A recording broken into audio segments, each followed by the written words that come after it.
Hi everyone, Real Learn Magic here again, and I'm going to finish explaining the menu system in this top toolbar here in Second Life.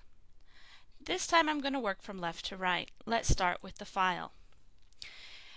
If you save a picture onto your desktop or your hard drive, onto your hard drive from one of your pictures or images and you'd like to bring it back into Second Life and maybe use it as your profile picture or for some other reason, or if you want to bring in a picture of something else, the way you would do that is to upload an image. Yes, this has a cost for it, which is why we don't require you to do that at all during this course.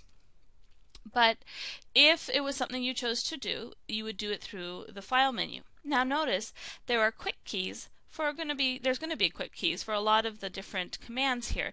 And if it's something you end up doing a lot of, it might be more handy to memorize some of these quick keys, the Control U, versus using the menu. You're going to also see that a lot of these things have other buttons within the user interface, not just through the menus. You can upload sounds or animations. Those usually take special software or special knowledge of some sort on how to do those before you move them into Second Life. And you can upload a whole bunch of things at once, but in general, builders have told me that there can be troubles with corruption when you do a whole bunch at once, so it's really better to do one at a time and not really use this option.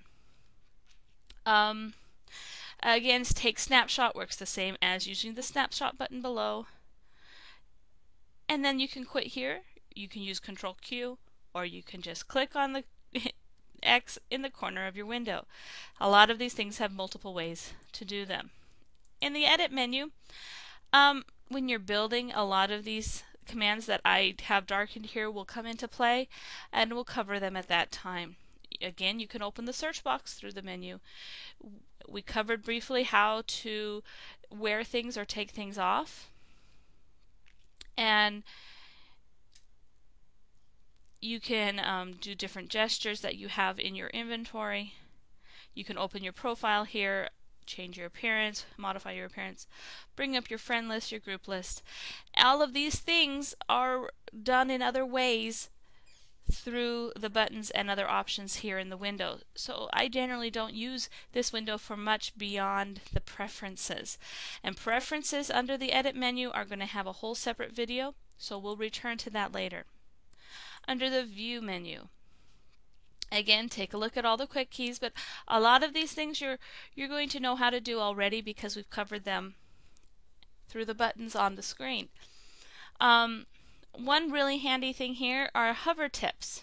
If you move down to hover tips in the view menu and click on show tips, now every time I bring my cursor over something, it's going to give me a little blurb here with information regarding what that is, including people or objects they're supposed to or not. But mostly people will give you information about them, or if you can buy something, it'll show you that as well. So you feel free to play with these. We already covered the camera controls and why that's important, and the only way to get to that here is through the view menu. You can bring up the maps here. If for some reason your arrow keys on your keyboard weren't working, you could use these motion controls and they'll cause you to walk as if you were using the arrow keys. Under the world menu, now this one's interesting. Again, chat you can use the communicate box for. Always run we covered in lesson 1 as well as flying. If you're in a new place and you'd like to save a landmark of it so that you can return there, you need to use the create landmark here through the world menu. It's the only way to do this. Same with setting your home at a location. If you want to, when you log in, always log in at home, or you want to have a quick teleport home using Control-Shift-H, that becomes you can set your home location, and that is where you would need to do that. Setting away and setting busy is a courtesy thing to other people. If you need to step away from your computer for a little while, you can set away, and it allows people to know that you're going to be gone for a little bit. The same is for set with busy.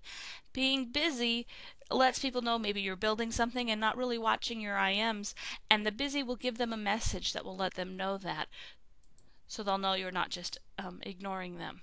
You can also stop all animations. If you get stuck sitting in a sitting position or a dancing position, this is a great way to stop that from continuing. There's ways of handling your Linden exchanges here, and more information about the LAN settings. One of the most interesting thing here on the world menu is the environment settings. In order to fully see how this works, I'm going to head outside here so you can see the sky. Now, Second Life works basically on a 4-hour daylight schedule. Every 4 hours the sun will rise, the sun will set, and you'll go through a night cycle.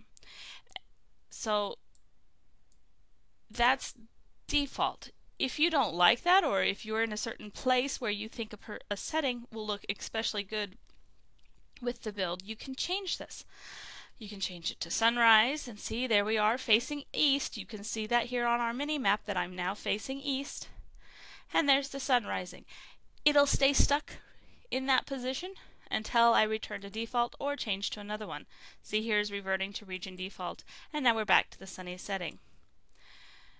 You can go to midday, which is pretty close to where the world is currently. You can go to sunset, which then, let me turn around and you'll see that now to the west the sun is in the horizon. And then go to midnight where it's dark. The moon and the sun do move across the sky in the default settings, and it can be really interesting to see, especially the sun. Especially the moon. As it moves across the sky, it kind of has a little jumpy movement. But for different reasons, it's really neat to have different settings. If you want a specific time of day, you go into the environment editor and you can set a specific time that you enjoy the lighting on. You can even change the cloud cover to more or less, and the same with fog. You can even change the water. You want pink water? You can have it. So, see, look, I'm going to have pink water. Which you can't see because I'm way too far up. But you can play with these settings or just leave it set to default all the time. And let's see, let's keep going into tools. Again, a lot of this will deal with when you're building, and we'll cover that at that time. Otherwise, the defaults tend to work pretty well. If you have, you could again feel free to play with the different settings and see what you can learn. Finally, under the help menu, you can get to the Linden blog if you wanted to read on what the most current news is within Linden Labs. And there's other helps. If you have any extra questions that you haven't been able to figure out through these videos, you can always search here, and they're pretty good at offering help. And that is a quick look at the drop-down menus in the upper toolbar here in Second Life.